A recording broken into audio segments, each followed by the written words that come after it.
Hi, everyone. It's Sam Collins, the coding and billing expert for chiropractic, the H.J. Ross Company, ChiroSecure, and of course, you. We're always dealing with issues, changes, things going on. Obviously, 2024 is coming. There's going to be RVU updates and other things. But one of the things we have to kind of deal with, and this has come up quite a bit recently as an expert, lots of questions related to this. I'm getting denials or I'm having problems with my evaluation and management codes. I want to make sure I'm getting paid. And this is even for the seasoned doctor because there's some things going on we want to start to address. So let's go to the slides. Let's talk about evaluation and management or E&M codes. And specifically for chiropractic coding and payment, what do we need to do? What's going on with E&Ms, our exams? Well, obviously, the first thing I've been running into is sometimes we'll get denials where they'll come back and say, the examination was not within scope or not covered. Well, let's first talk about that. Would it be reasonable for a doctor of chiropractic to treat someone without examining? It's a requirement to determine what's wrong. Can you imagine? Patient just comes in and you say, I don't care what's wrong, lay down and let's adjust you.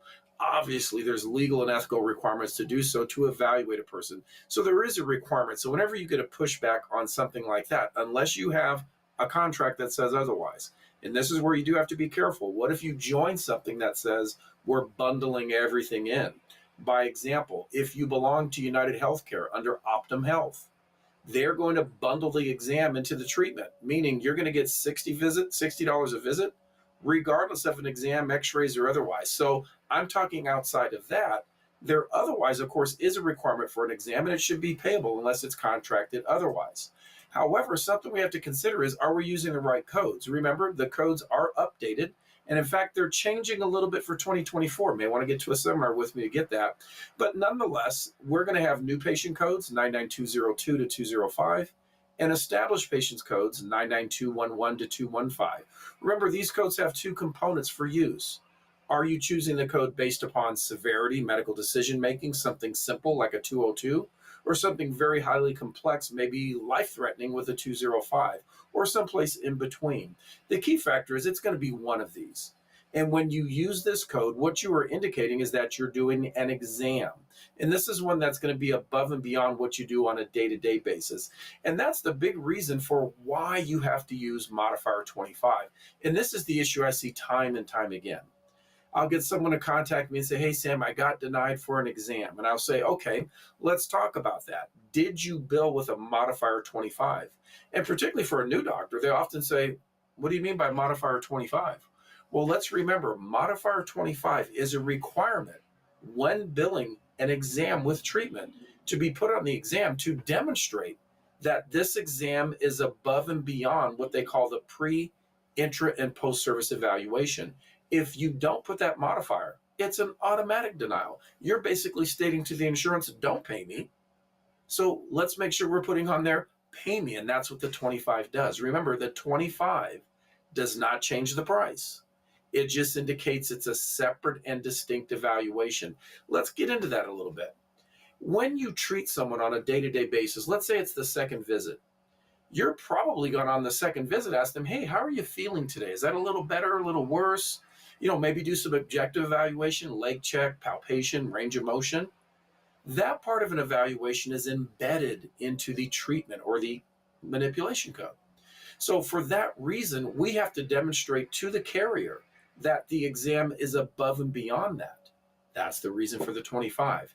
It's the sole reason you don't bill an evaluation every day. Well, why don't you? Well, you do one every day, but remember, there's a small portion of it that's embedded. So what you're doing with the 25 is saying, no, this is above and beyond. So realize the first visit, a lot of information is going on, history and exam and so forth. On the follow-up visit the next time, not so much. You're just doing a review. However, after 30 days, would it be appropriate to do an exam again? Sure. What we have to assure, though, is does the exam correlate to something above and beyond the day-to-day visit? And that's going to be important because putting the 25 is what's going to show to be paid. Here's an example. Notice this is a patient getting an adjustment, massage, therapeutic activities, but notice 25 is on the exam code to demonstrate that it's separate and distinct. Again, not a change in price, simply showing it's separate and distinct. So be mindful.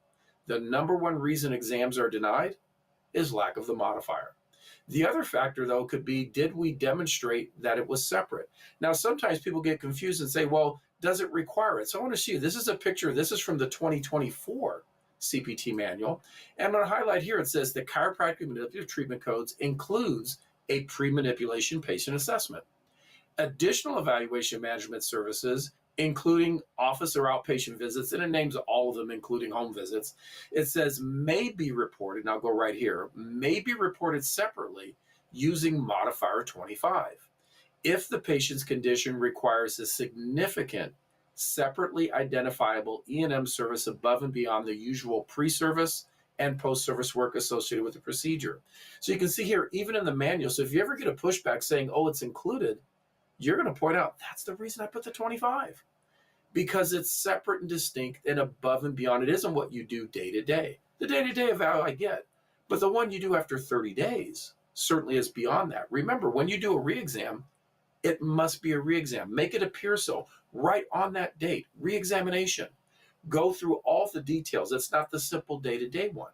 When you have that in place, now we have a place to defend. I had an office defend say, well, I did do a re-exam. It was after 30 days. But if you looked at the notes, unfortunately, the evaluation that day was no different than what they did the visit before. So make sure when you do a reevaluation, you can defend that it was above and beyond, significantly separate. It's appropriate every 30 days, no question. That's under CMS rules and adopted by most carriers. Can it be sooner? Yeah. What if a patient comes in today, neck pain, and then after a few treatments, they come in and go, oh my goodness, I fell down and I hurt my low back last night. Would it be appropriate to do an exam to their lower back? Absolutely. Now, what is it going to be, a very high level one? Probably not. They're an established patient, but it would be appropriate even though it's sooner than 30 days. But what do we have to demonstrate? It was significant, separately identifiable above and beyond what we do day to day. So I'm always going to say push back on this. If they're telling you it's inclusive, send a copy of your exam. Point out, this is page 871 of the CPT manual, by the way, for the 2024 edition, that shows clearly, according to the guidelines, it is. Just be careful.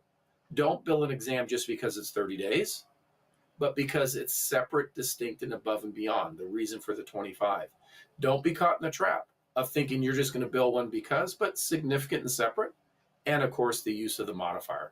As always, ChiroSecure, H.J. Ross, myself, we want to make sure you're doing good work and getting paid for it. Are you always up to date? Realize we're keeping you up to date always as a network member. I give you one-on-one help where we can dig in. I've got letters that deal with this that you can adjust a little bit for your situation, but ultimately defend why you're doing it, highlighting the rules and the regulations. Your goal, do good care for your patient. My goal, make sure you're getting paid for it. Get to a seminar, come to a network service with us. We'll be there to help. Thank you and see you next time, everybody. Wishing you the best.